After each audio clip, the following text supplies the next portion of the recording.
Do you guys remember that story from maybe 2 months ago that Donald Trump accidentally chartered Jeffrey Epstein's plane? Do you remember this? Whoopsie.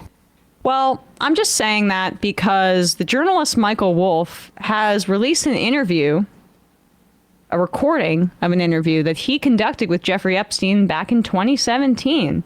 2017, Donald Trump was president. Now, it doesn't say, I'm not sure if it was like January 2017, so right before he got inaugurated, but it's in the year 2017, so more than likely it was after he was already president. And this is an interview with Jeffrey Epstein describing his relationship with Donald Trump. I think we have a snippet from one of the conversations that I recorded with Epstein, and I think this was in a restaurant in 2017. His people fight each other. Right. And then have outsiders. He sort of poisons the well outside. He will tell 10 people Bannon's a scumbag, and Priest is not doing a good job, and Kelly has a big mouth. What do you think? Jamie Dimon says you're a problem, and I shouldn't keep you. And I spoke to Carl Icahn, and Carl thinks I need a new spokesperson. So Kelly, even though I hired Kellyanne's husband, Kellyanne is just too much of a wild card. And then he tells Bannon, I really want to keep you, but Kellyanne hates you. I have more than dozens. I probably have 100 hours of Epstein talking about the inner workings of the Trump White House. Okay. About his... I hadn't heard that part at the end, but I actually go back. I want to hear, first of all, of course, Michael Wolff had these recordings for 8 years and now is releasing them. Save them for maximum marketability. Marketability. It would be it was pretty important information that he... Gotta love the capitalist press. ...was communicating with Jeffrey Epstein seemingly while he's in the White House. It's unclear to me if he's talking about making determinations about his team prior to go, but can we go back? Let's play it again a little bit further. I want to see if I can assess the timeline here, but either way, this is communication in the year 2017 when Donald Trump became president. So it stands to reason that they were communicating in the lead up to that in 2016 and going forward. So in a restaurant in 2017. His people fight each other. Right. And then have outsiders. He sort of poisons the well outside. He will tell 10 people Bannon's a scumbag, and Priest is not doing a good job, and Kelly has a big mouth. What do you think? Jamie Dimon says you're a problem, and I shouldn't keep you.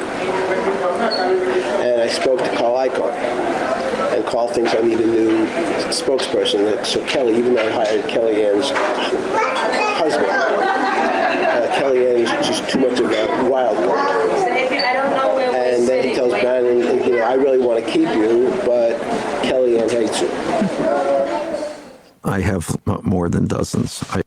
no, I want to hear him at the end. I probably have 100 hours of Epstein talking about the inner workings of the Trump White House and about his long-standing, deep relationship with Donald Trump. So that's pretty interesting. We hear from the he has a whole QAnon fan base. There is a certain high percentage of the Republican electorate that believes in QAnon, and a lot of QAnon believers have a lot of theories about Jeffrey Epstein. I mean, Jeffrey Epstein was friends with a lot of powerful people and was running a sexual abuse ring against minor girls. That very probably could have been an intelligence blackmail ring as well. Alex Acosta was told that he was intelligence. Jeffrey Epstein's biographer? I don't know how to call Ghislaine Maxwell associate, provider, Paramore rapist helper. Yeah. Pimp. I looked this up. Her father was a big spy master for Mossad. 100%. The last person that talked to him was his lawyer. I forget what his last name is, but just happens to be Anthony Blinken's stepfather. So Israeli intelligence is something that we need to confront as much as we need to confront the own abuses of our intelligence agencies. To some extent, intelligence is a worldwide sort of elite conspiracy and has different nationalities pasted on top of it. But yeah, the Epstein relationship to Israel policy is one that could be dismissed as just simply conspiratorial. But I'm sorry, it's a huge problem. And this is the thing where it's like there's a certain point where it becomes naivete if you're not conspiratorial about this, because we know that the United States and Mossad and Israeli intelligence have an intimate relationship. We know the lengths that Israeli intelligence will go to based on publicized information from just this past year, where it's now been revealed that there was a multi-year-long campaign to threaten ICJ prosecutors who were trying to hold Israeli powerful people accountable for war crimes, that they were threatening them personally, these prosecutors. So you're trying to say that like they wouldn't have utilized intelligence by Jeffrey Epstein to have blackmail over people abroad, over other highly powerful people? I mean, Prince Andrew's, maybe reinforce solidarity a little bit. Bill Clinton, Prince Andrew, if those are the people that you're swimming with, I mean, and abusing girls with, then that allegedly for Bill Clinton, but that it stands to reason. And so, I mean, it also would make sense why Epstein got such a light sentence under Acosta. It would make sense why he was avoiding of prosecution for so long. And it would also make sense why when Trump was asked about Ghislaine Maxwell and her case when he was president, he said, "I wish her well." Also, there's a Musk brother issue with that too. Samuel Pisar was a Polish-American lawyer, author, and Holocaust survivor. Couldn't have been the last person to speak to Epstein unless he had a Ouija board. Not Epstein, the last person to speak to Maxwell before he died. Under, I can't remember the circumstance there, but you might look it up. But this painting Epstein had, and I don't want to put this all on the Democrats. Daily Beast just put this, released a huge thing too about apparently photographs. Maybe this is related to the Wolf stuff that showed Trump with in Epstein and then like naked women on his lap and stuff like that. But this is also a real thing that Epstein had, which is a painting of Bill Clinton in a blue dress. And the thing about that's always upset me since 2008 now, is the sort of Clinton defenders that said like he just rode the plane. And maybe had some social, which is like, even if you buy that, which I am not going to just take that at face value, but whatever, grant that for just a second. What message does it send a victim of Epstein that Epstein can say, who was on this exact plane that you're having a horrible experience on last week is these famous people. Right. Name them. Right. That's a intimidation factor. Oh, yeah. And it's not just to put it on the Democrats. It's just to show how widespread this is. How widespread it is. And also, frankly, the conservative conspiracy theories have been all over. Conspiracies have been all over this. I think there's been a vacuum left in many ways by Democrats who don't want to piss off the Clintons to not go after this a little bit more. And It's a bit of a shame because, as I said at the start of this, Trump chartered Epstein's plane, and it could have been, I think, utilized to greater effect if it's a small thing. So I don't want to get too carried away with it. But yeah, Donald Trump. It's not another plane you can take? Trump has been trying to avoid this topic. He's been quoted in the past saying that he knows Jeffrey likes young girls. Like Clinton, he's been trying to distance himself from Jeffrey Epstein. But unlike Clinton, there's like video of Trump partying with him. Yeah. So how does he get away with it? And this is what you attack people on your weakness. Right. And it's a pretty common political strategy. Jeffrey Epstein set Elon Musk's brother up with a girlfriend in effort to get close to Tesla founder, sources say. Well, anyway, just fascinating stuff. And we will see if we get a little bit more information on that front. And I do wonder what he had on Trump, because I would guess he had something. There's a lot of things that were seized And it'd be nice to know exactly what was the content of those seizures. I remembered. And Jeet brought up Roy Cohn. Roy Cohn used to record everybody and have wild sex parties and use that for blackmail as well. I mean, and just another That was thing his mentor. you've reminded me of is this is a thing hoteliers do throughout history. Oh, like, yeah. Even during the Civil War, like hotels in, say, like Middle Ground or whatever were big sources of espionage. And people who run hotels that could say maybe we install a listening device, like say Russia supposedly could do to lots of people. Like, that's just a thing hotels, elite hotels are in the intelligence or counterintelligence business.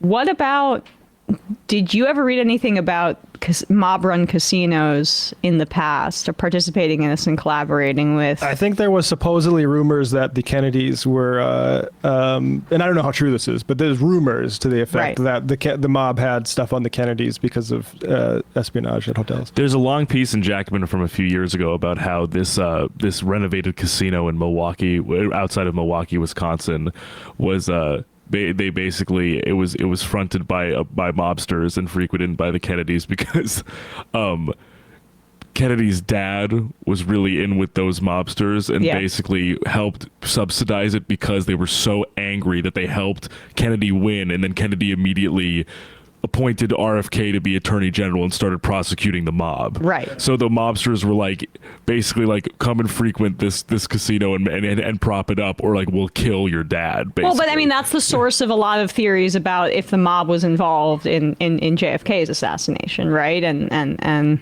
that's a whole different wormhole that we could go down. But they're only involved to the extent the CIA wanted them involved, but that's for another day. We could talk about this for like another hour if you want. Lame Duck Charles. My dad moved in with me about 5 months ago, and I would like to share my insights on his conservative media consumption. My area code is 931. All right, well, normally we don't let people cut the line, but I'm going to pick up your call now. But this is an important story. Yeah. Yes, calling from a 931 area code. Who's this? Where are you calling from? Hey, this is Charles from Nashville. Thanks for taking the call. Charles from Nashville. Do you mind just taking this off your speaker or headphones? Yep, that's what I just did. Thank you. Very well done. Charles, what's on your mind? Yeah, one thing that I've been doing for several months now is I'll be making dinner or working on something in the living room or kitchen, and I'm watching my dad just watch his media, which I'll click in occasionally, but it seems like a lot of it goes over his head, so I've given up on that more or less. So what channels is he watching? What influencers, right-wing commentators? Daily Wire, a lot of YouTube channels, even ones that are purely AI. The AI ones that do drive me nuts. Because there's like this Elon Musk fan channel that just constantly has misinformation. Like one time I'm watching it with him, and it's talking about how it found, Elon Musk with Starlink found Malaysia Airlines plane. And I'm like, what? Like, how would that even happen? What? And and I'm like, we're watching it. I'm like, there's no way this could happen now. This would have been on the news for weeks. Right. But they found the plane. And then I look, he's like, well, let's talk about how Starlink found it with signals. I'm like, what signals would a plane a decade ago be putting out? That's very confusing. And yeah, exactly. So I look it up. I'm like, yeah, Dad, this is fake. And you know what? To this day, still watching that YouTube channel. And I've done it a few times where I'm like, what is this talking about? This doesn't even make sense. I don't even, what was the last one? Malaysia Airlines one. How old is your dad? Has he always been conservative? Is online content new for him? Was he a Fox News guy before? Yeah, what were his media habits, say 10, 15 years ago? Okay. Well, I ruined his media habits because he has not been an online guy. He used to live in the country where they didn't have much internet. Other than mobile, which of course was limited in terms of data. Right.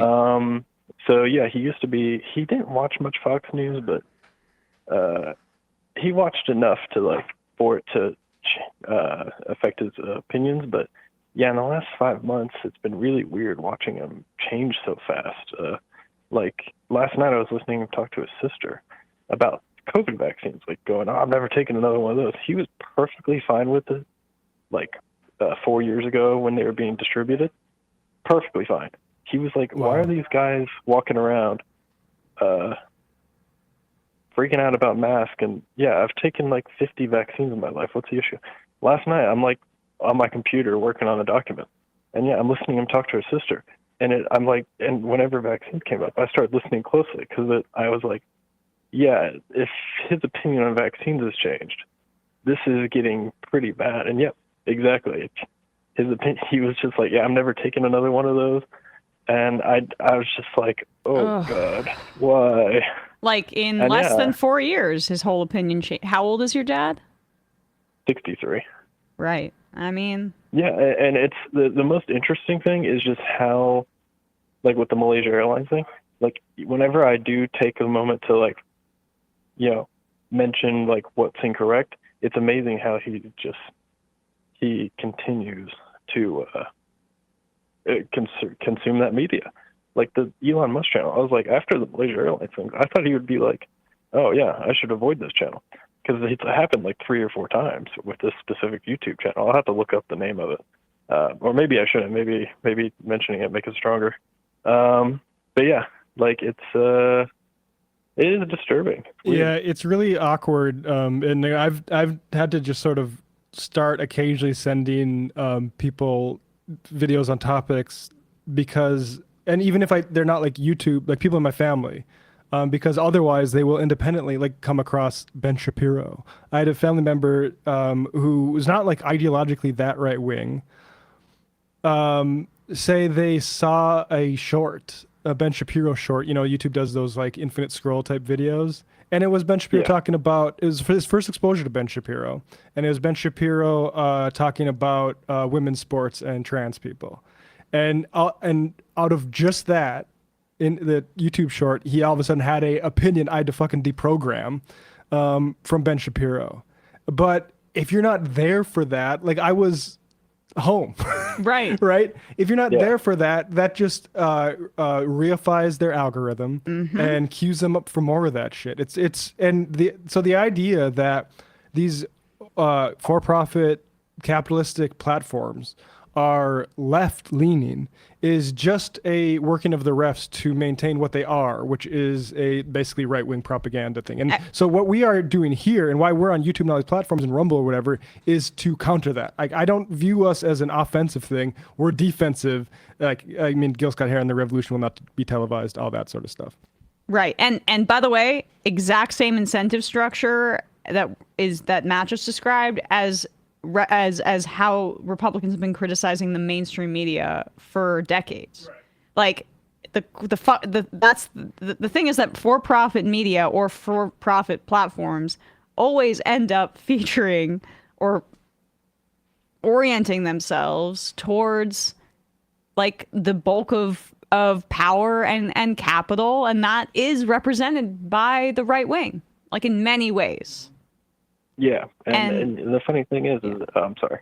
No, I'm done. Yeah. Well, I just want to make one point quick there. Like I've seen some suggestion that these platforms put their thumb on the scale with regards to the virality of, say, organizing Amazon stuff a few years ago, and we see all this other stuff where like, how come nobody can search for meaning in their lives in this country? And that's because there's only certain type of meaning that these platforms want to give to you. And everyone knows, I think the real meaning people need is to fight against the people who are hoarding wealth and deploying it against us. That's the real meaning of life, folks. If spoiler alert.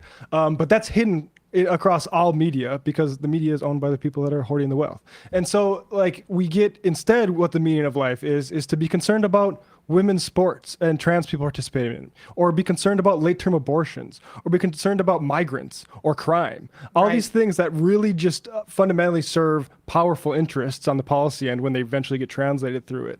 Like, and so it's no surprise that people are going crazy because actually what's meaningful is being filtered out and away from them.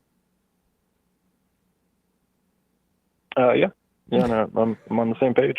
Appreciate the call. Sorry, I didn't mean I got worked up there. I wasn't. No, it's lecturing you, Colin. It's agonizing. Appreciate the call. Yeah, no problem. Have a good one, guys. Right, you too. It's good to have that insight as well. The right wing. There's a lot of people that have been lost to extremely online brain poisoning on the right. I mean, there was a poll the other day that I saw, and I don't have the full numbers in front of me, so I'm just going to say it was a majority of Trump voters have said already that if Harris wins the election, that they don't believe that she won the election. And what kind of conspiracism, how does that filter itself down? I think in part because of these online echo chambers and ecosystems that have really conspiracy pilled people on the right in ways that are it's more aggressive now. It travels faster. And it's also because, as Matt's mentioning, there is like a vacuum in terms of communicating things and material things that actually change people's lives. And so what does it become? Culture and conspiracism, finding answers in other misguided ways. Hey, folks, don't forget to hit the subscribe button and check out our daily show. We do it every day at 12 p.m. Eastern for about 2.5 hours. We even take phone calls. You should check that out.